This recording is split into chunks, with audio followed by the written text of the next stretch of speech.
Sen kimsan? Kimsan ha? Nega meni bolamda ushlasan?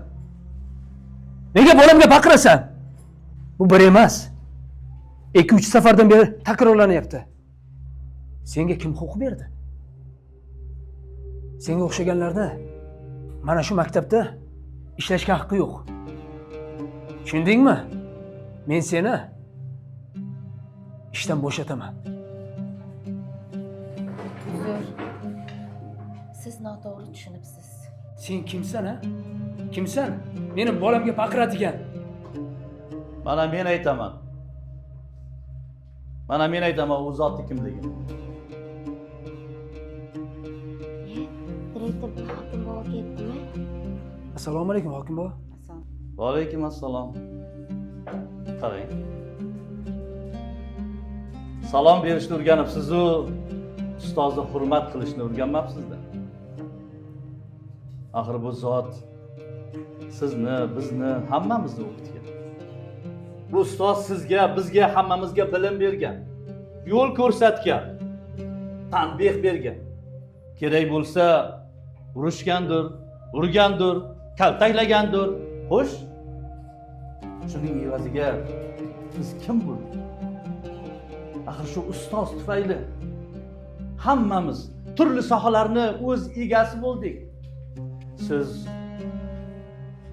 ustozni bolalar oldida, o'quvchilar oldida obro'sizlantirishingiz millatni yer bilan bitta qilishingiz bilan barobardir. Siz farzandingizni kaltaklanishidan qo'rqyapsiz.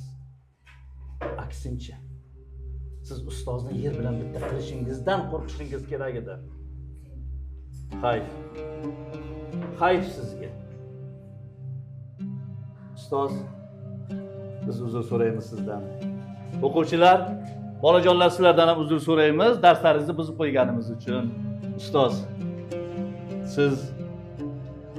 sizni o'qitgan shogirdlaringiz har qalay ko'rik tanlovlarida eng oliy o'rinlarni olib kelgan. Mana yaqinda yana bitta shogirdingiz o'sha xalqaro ko'rik tanlovda eng oliy o'rinda olib keldi.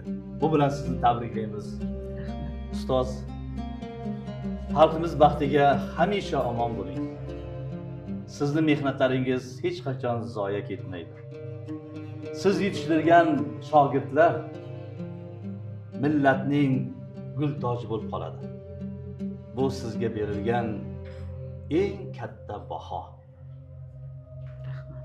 Mana bu sovg'ani kamtarona xizmatlaringiz samarasi deb biling.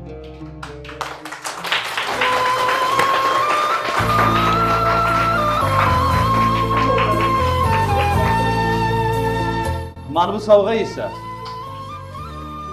1-oktyabr ustoz murabbiylar kuni bilan chin qalbimizdan tabriklaymiz.